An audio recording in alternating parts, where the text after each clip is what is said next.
जब तारा को बाली की मृत्यु का समाचार मिला तो वह अत्यंत दुखी हो गई और रोती हुई उस स्थान पर आई जहाँ बाली का शव पड़ा था।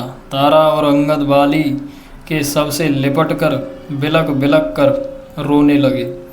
उन दोनों को इस प्रकार रोते देख सुग्रीव को अत्यंत दुख हुआ।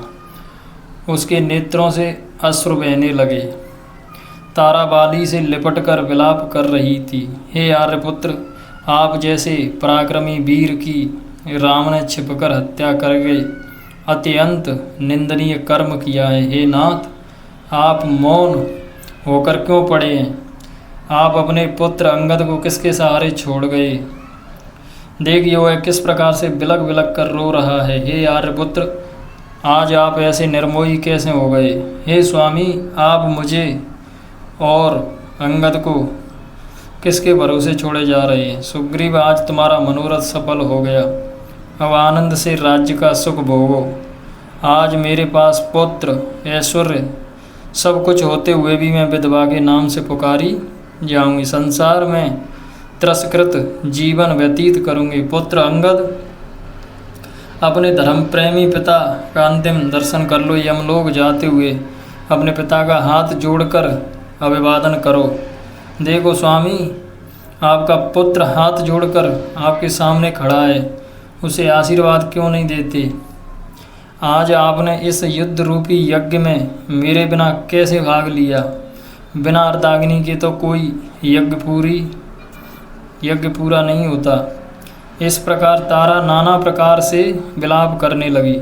बाली के वानर सरदारों ने बड़ी कठिनाई से उसे सबसे अलग किया।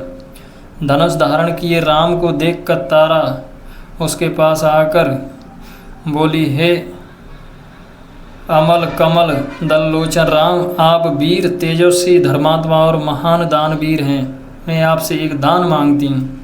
जिस बाण से आपने मेरे पति के प्राण लिए हैं उसी बाण से मेरे प्राण भी हर लीजिए, ताकि मैं मरकर अपने पति के पास पहुँच जाऊँ। मेरे पतिदेव स्वर्ग में मेरी प्रतीक्षा कर रहे होंगे। तारा के मर्मर स्पर्शी शब्दों को सुनकर रामचंद्र बोले, तारा, तेरा इस प्रकार शोक और विलाप करना व्यर्थ है। सारा संसार परमात्मा के द्वारा बनाए गए विधान के अनुसार चलता है। विधाता की ऐसी इच्छा थी, यह सोचकर तुम धैर्य धारण करो। अंगद की कोई चिंता मत करो, वह आज से इस राज्य का युवराज होगा। तुम्हारा पति वीर था, वह युद्ध करते हुए वीर गति को प्राप्त हुआ है।